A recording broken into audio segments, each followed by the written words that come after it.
Como unas pequeñas aclaraciones, va a estar un poco terrenal y en la escuela historicista, entonces va a haber muchos datos de archivo. Y bueno, nuestra interpretación por droga va a ser como una sustancia mineral, vegetal o animal que se emplea en la medicina, en la industria o en las bellas artes.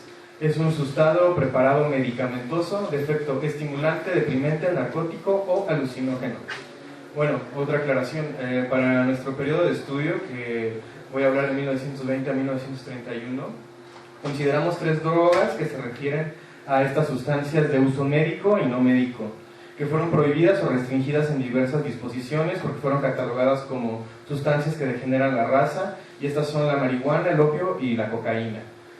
También nuestro objetivo es explorar e identificar pautas culturales y representaciones sociales, en tanto que nosotros somos antropólogos e historiadores, y pues bueno, las explicaciones que tenemos que dar tienen que ser desde una perspectiva histórico-antropológica, ¿no? Basado pues en la escuela culturalista, que bueno, es a la que nos adscribimos, ¿no? Y bueno, lo que buscamos es explorar e identificar pautas culturales y representaciones sociales en torno a los diversos agentes, en este caso a los sin historia, ¿no? Porque pues nos encontramos que es un sector marginado, y pues sobre todo además la historia que hay pues en general es masculina, ¿no? Por ejemplo, entonces pues hay que ir explorando los diferentes actores, ¿no? Por eso incluimos en nuestro título las yerberas, ¿no? Porque bueno, pues son parte importante las mujeres, y bueno, en este aspecto pues también es parte importante de nuestro trabajo como etnohistoriadores, ¿no? Y bueno, que interactúan del mercado de drogas en un periodo específico de la historia, ¿no? Les voy a hablar muy rápidamente de unos antecedentes porque es un poco extenso. Y bueno, lo que encontré básicamente en archivos de salud y en el archivo de la Ciudad de México es una referencia descriptiva de una norma o ley que parece es de los 70s. Anteriormente no las incluí porque hubo algunas normativas de salud pública, pero bueno, como todos conocemos la realidad del siglo XIX, pues vivieron 2 guerras en un periodo muy corto de tiempo. Entonces, bueno, el primer reglamento que encontramos es 1870, el reglamento del Consejo Superior de Salubridad. Bueno, esto también estamos haciendo un gran salto si no contamos el protomedicato, ¿no? Pero bueno, nosotros nos estamos basando aquí desde el Consejo Superior de Salubridad, que entre otros mandatos previene que, y bueno, aquí viene uno de nuestros actores sociales, que son los boticarios, porque los oficios empezaron a extenderse en el siglo XIX, entonces había demasiados médicos y muchos no eran titulados, sino únicamente estudiaban en la farmacia, iban a estudiar con el señor boticario, estaban 2-3 años de asistentes y se convertían en sus ayudantes, ¿no? Y ofrecían los medicamentos preparados, que pues algunos contenían drogas psicoactivas, ¿no? Y bueno, dice esta ley que ninguna botica o almacén de fábrica de drogas puede abrirse al público sin ser visitado antes por el Consejo. Y bueno, en el artículo 11 esto nos llamó la atención porque establece condiciones de pena para personas que hubieran cometido delitos bajo influencia de alguna droga. Hay delito de culpa cuando el reo infringe una ley penal hallándose en estado de embriaguez o ha cometido anteriormente alguna infracción. Y bueno, esta es una foto de la cárcel de Belén en 1906. Y bueno, en 1878, ya en el régimen porfirista, tenemos otro reglamento que es sobre boticas y droguerías. Y bueno, aquí lo único que se intentó es que no hubiera, pues como todo funciona en la actualidad, ¿no? De que en general la atención médica es, pues, que la gente se automedica, poca gente llega al doctor, salvo ya en el caso grave, ¿no?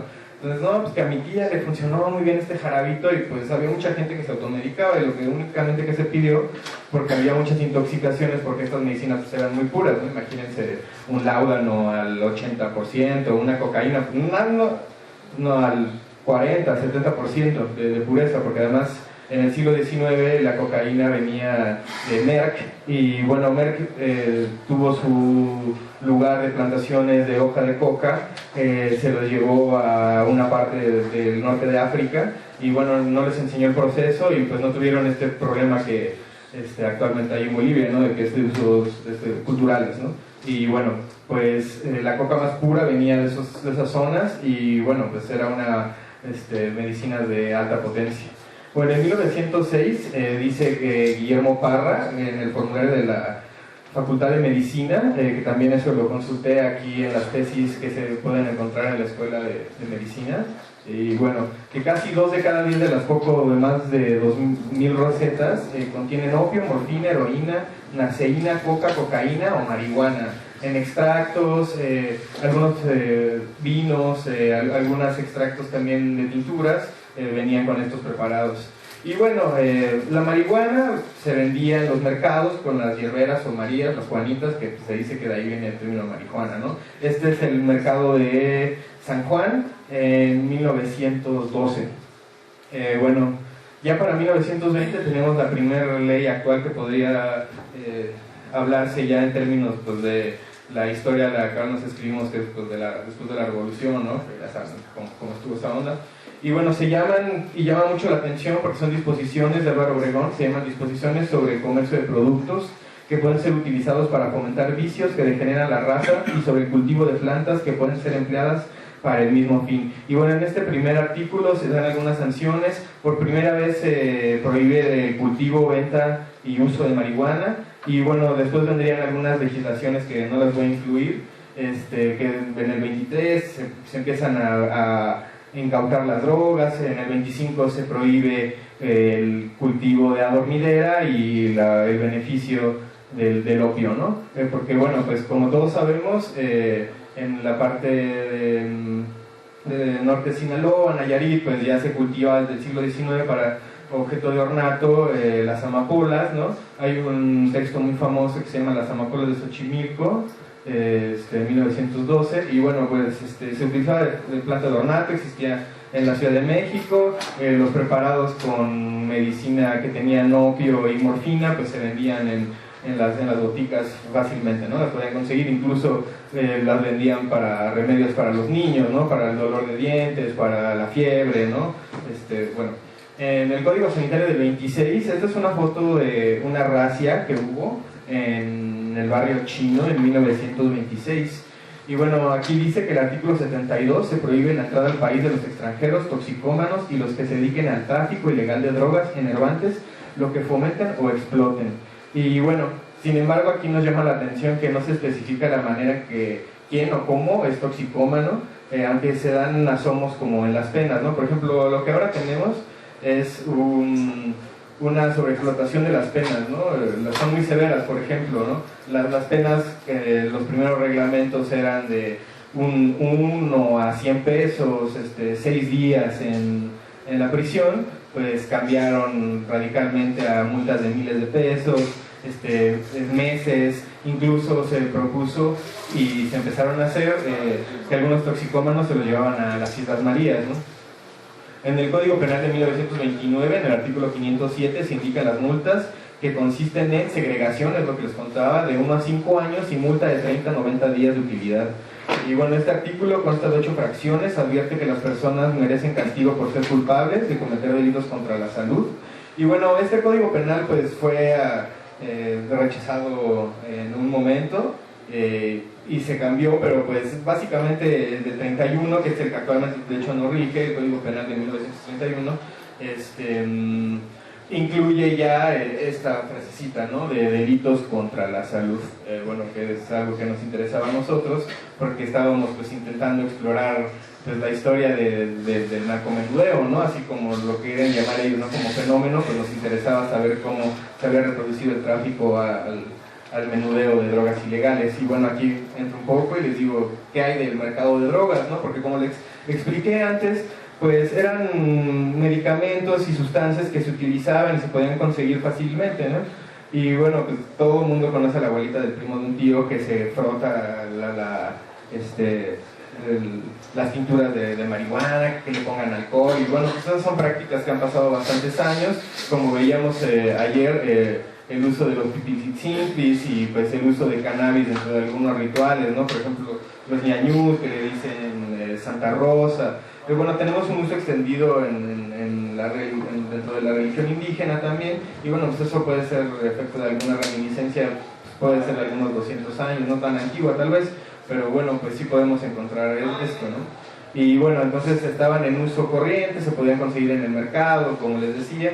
Entonces, pues nuestra pregunta fue, pues, ¿qué pasó, no? En ese momento en el que de tajo ya existe una prohibición por parte del gobierno y se hace toda una campaña, se muestran en los periódicos, ahí pueden explorarlo más en textos de Luis Astorga, por ejemplo, de que en los 20 hubo una campaña muy grande, porque pues, igual que ahora había mucho desprestigio, por ejemplo, en la policía, ¿no?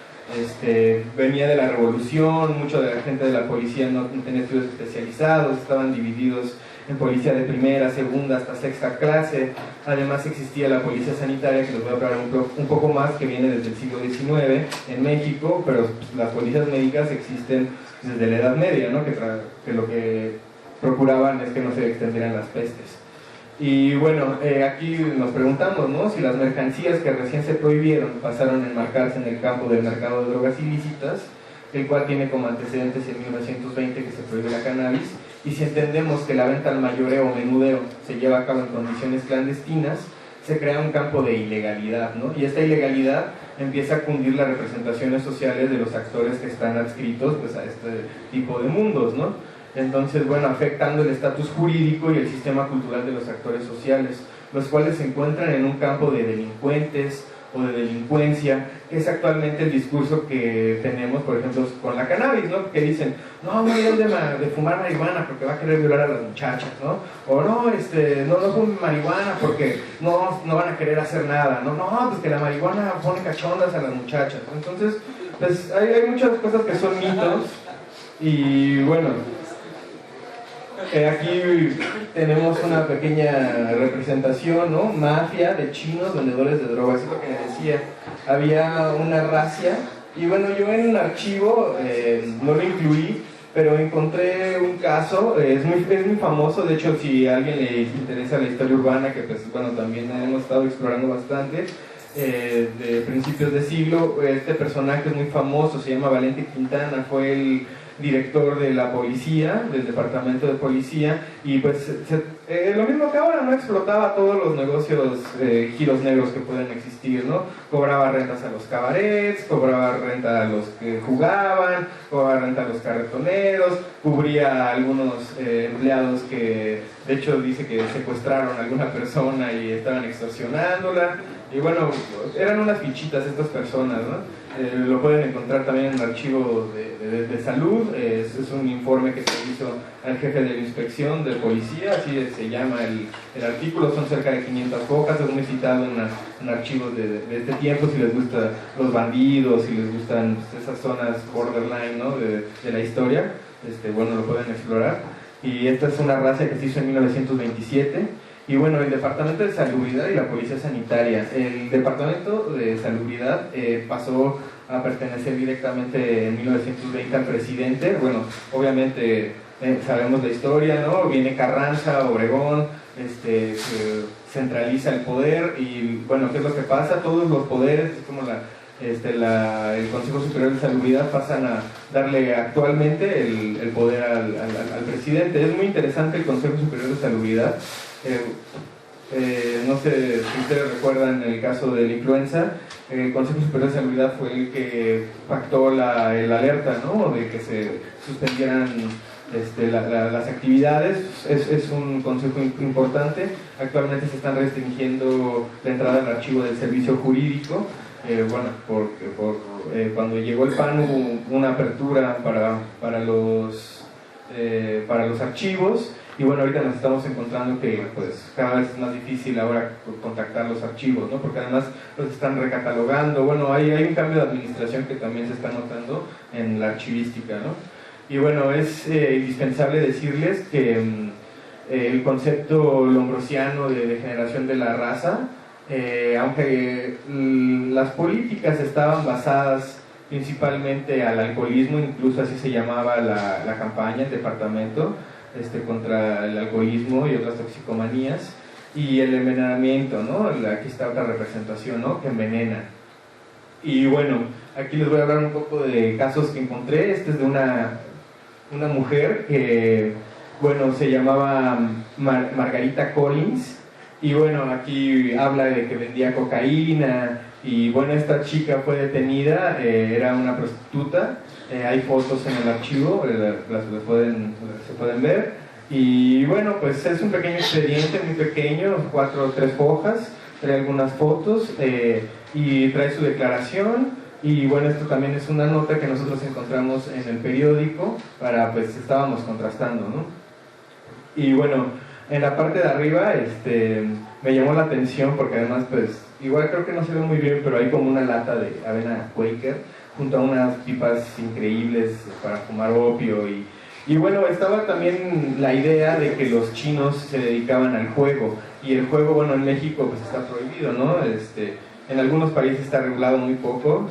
Y bueno, era muy perseguido el juego y casi en su mayoría los chinos eran detenidos por juego o por tráfico de drogas. Bueno, aquí tenemos otra representación social, ¿no? Del marihuano, ¿no? Que hasta actualmente hay gente que dice, ¿no? Por ejemplo, yo conozco gente que van chavos así echándose una mona, ¿no? O tomando y dicen, ay, estos marihuanos, ¿no? O gente así que está patinando en la calle y hay señoras o gente adulta que todavía lo aplican, ¿no? Y dice, ay, estos marihuanos, ni siquiera están fumando ni nada, ¿no? Es como un adjetivo ahí, ¿no? De marihuano, ¿no? Que pues actualmente pues, sí lo podemos encontrar y pues de hecho más tardíamente lo podemos encontrar el reflejo ya por ejemplo en las películas clásicas del cine nacional, ¿no? Por ejemplo, en Nosotros los Pobres dice, cállate, cállate, marihuana, están golpeando ¿cómo se llama? Chachita, ¿no? Su hermano es marihuano. Y bueno, pues ahí podemos ver, ¿no? Son escenas muy graciosas. Y bueno, es una persona, está ahí posando en el Ministerio Público, 1925. Y bueno, no se alcanza a ver, pero todos son paquetes de opio enlatado para vender. Y bueno, aquí tenemos unos guatos que se encontraron, miren, el poli hasta se arregló. Y bueno, pues se ve que fumaban una hierba muy fea porque se ve como ahí bien baruda. Y bueno,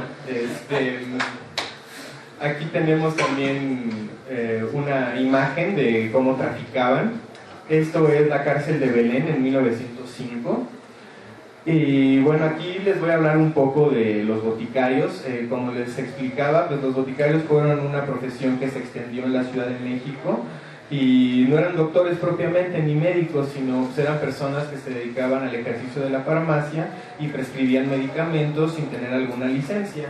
En las exploraciones que nosotros hicimos encontramos que había cerca de 2000 lugares de atención médica ya en toda la ciudad, Portales, ¿no?